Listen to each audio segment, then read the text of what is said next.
Təsəvvür elə ki, 20'li yaşlarının axırındasan və sən artıq demensiya xəstəsisən. Yəni beynin sıradan çıxıb, düşünə bilmirsən, davranışlarını idarə edə bilmirsən, yeməyini, içməyini, tualetə getməyini, heç nəyini idarə edə bilmirsən. Bəli, bugün daha bir baş bəlası, cinsi yolla yoluxan xəstəlik haqqında danışacağım və bu çox adını eşitdiyimiz, amma haqqında az məlumatımız olan siflis xəstəliyidir. Siflis xəstəliyi əvvəllər dənizçilərin, limanda işləyənlərin xəstəliyi adlanırdı. Çünki o zamanlar məhz bu yolla xəstəliyin yayılması daha sürətli idi. Tez-tez partnerlərin dəyişilməsindən dolayı. Amma günümüzdə bu sadəcə tarixi bir anlamda, çünki artıq siflis xəstəliyinin yayılması üçün, çoxalması üçün limanlara ehtiyacımız yoxdur. Belə də yayılır. Niyə görə bu xəstəlik qorxuludur? Əvvəldə dediyim kimi, beynin sıradan çıxmasına gətirib çıxarır, amma bu birdən-birə baş vermir. Və maraqlısı da odur ki, siz bunu heç hiss eləmirsiniz.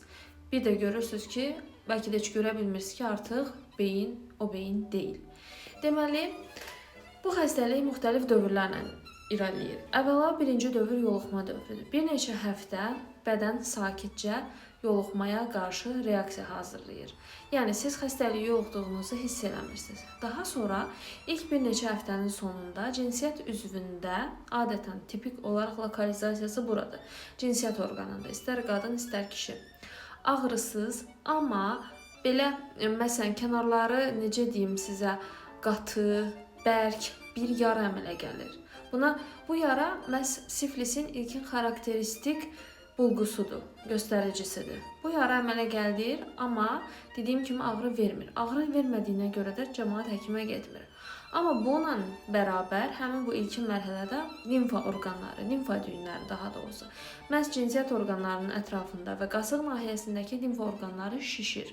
Amma yenə də bu çox da insanları narahat eləmir. Çünki bu proses, yəni bu dediyim yara bir neçə həftə içində sağalır, təbii ki, özündən sonra çapıq qoyaraq.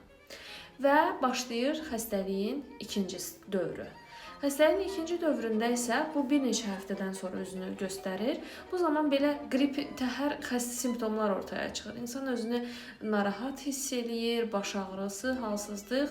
Amma ki, çox da digər qrip simptomlarına bəlli oxşadığına görə bədən o qədər də, daha doğrusu insan o qədər də narahat olmur.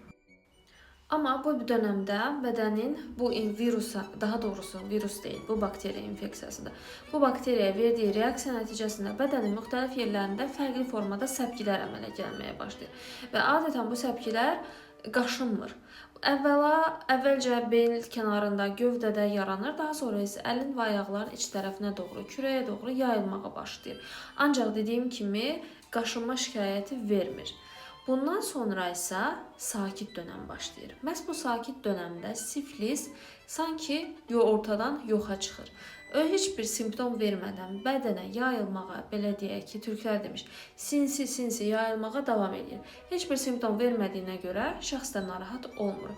Bəzi hallarda bu ömür boyu davam eləsə də, əksər hallarda ömür boyu davam eləmir. Əksər hallarda öz-özünə sağalma baş vermir və növbəti mərhələ başlayır, üçüncü mərhələ. Məhz bu sakit dönəmdə bədəndə yerləşən, get-gedə bütün orqanlarda yerləşən siflis bakteriyaları iltihabi prosesləri yaradır. Müxtəlif iltihab ocaqları yaradır müxtəlif orqanların içində. Və bu orqanlardan biri də ürək damar sistemidir. Yəni ürək və onun damarlarına gedir, yayılır.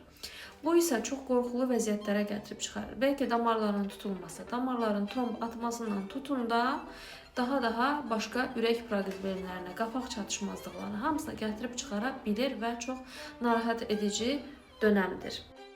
Və gəlirik son mərhələ. Son mərhələ isə siflisin 4-cü mərhələsidir. Bu mərhələdə artıq mərkəzi sinir sistemi, yəni baş beyin və onurğa beyninə tutulumlar başlayır. Məhz bu siflis iltihab ocaqları baş və onurğa beynində tutduqları mövqe nəticəsində insanda meningitdən tutun da, güclü baş ağrılarından tutun da, yerişin, hissiyatın ətraflarda, əllərdə, ayaqlarda pozulmasından tutun da, belə deyək ki, kognitiv funksiyaların pozulması, düşüncənin pozulması, psixi problemlər ortaya çıxır. Sonra sizə deyim ki, beyində tutduğu bölgədən asılı olaraq görmənin itirilməsi, eşidilmənin itirilməsi, Daha sonra insultlar, nə deyirsəniz var. Yəni bu 4-cü mərhələ. Neurosiflis tam bir baş bəlasıdır.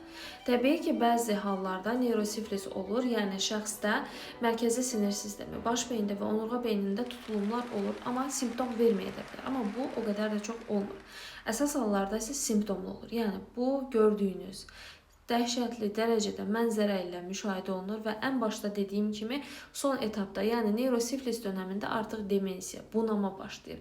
Və təsadüfi deyil ki, 29-30 yaşlarında gənc gəlir xəstəxanaya, hansı ki bu gənc gəmiçilikdə işləyir, müxtəlif limanlarda, baxmayaraq ki, tarixi anlayışda, amma yenə də öz aktuallığını qoruyur.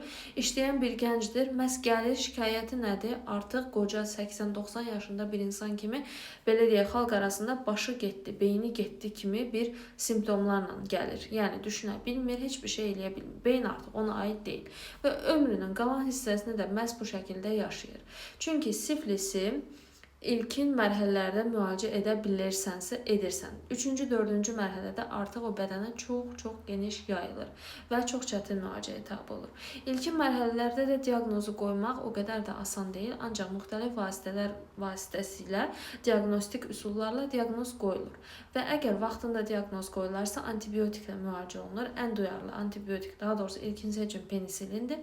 Penisilin antibiotik ilə müalicə olunur. Amma dediyim kimi, ilk başlarda o qədər də tipik simptomlar göstərmədiyi üçün o insanların çoxu latent dönəmə girir. Yəni siflisin tamamilə bədənə yerləşdiyi dönəmə girir. O dönəmdən sonrası da artıq çox çətin olur həmin insan üçün. Buna görə də cinsi yolla bulaşan digər xəstəliklər kimi bu xəstəlik də tam bir baş bəlasıdır. Vaxtında aşkar olunmazsa İnsanlarda çox pis, ağır fəsadlara səbəb olur. Ancaq digər xəstəliklərdə olduğu kimi qoruyucu vasitələrdən də istifadə etmək bu xəstəliyin qarşısının alınmasında böyük rol oynayır. Təbii ki, biz tək nəfərlik, yəni bir partnyorla olan əlaqəni məsləhət görürük. Amma partnyorların dəyişilməsi durumunda da qoruyuculardan istifadə edilməsi şərtdir ki, xəstəliyin profilaktik olaraq qarşısı alınsın və qorxunc fəsadlara keçməsin. Digər ürək açmayan cəhətlərdən biri də siflis xəstəliyi də plasentadan keçə bilir. Yəni hamilə qadınlar uşaqlarına istər hamiləlik dönəmində, istərsə də doğuş zamanı bu xəstəliyi keçirə bilər. Buna görə də diqqətli olmaq lazımdır. Anaların da, hamilə qadınların da bu mövzuda xüsusilə diqqətli olması lazımdır təbii ki. Və bir də İlkin mərhələlərində, xüsusilə də ikinci mərhələdə ağızda da yaralar əmələ gəlir. Məhz bu yaralar da ağız vasitəsilə, ağzın selikli qişası, ağız suyu vasitəsilə də xəstəliyin yayılmasına səbəb ola bilər. Ona görə də definitiv olaraq, yəni kəskin şəkildə cinsi yoluxma deyil, həmçinin də cinsi yoluxma ilə bərabər anadan uşağa da keçə bilər bu xəstəlik və ilkin mərhələlərdə ağız suyu ilə, ağız seliyi ilə də yoluxa bilər. İzlədiyiniz üçün təşəkkür edirəm. Hər kəsə sağlamlıq arzu edirəm. Lütfən bu tip xəstəliklər haqqında məlumatlanaq və bunların qarşısının alınmasında aktiv şəkildə iştirak edək.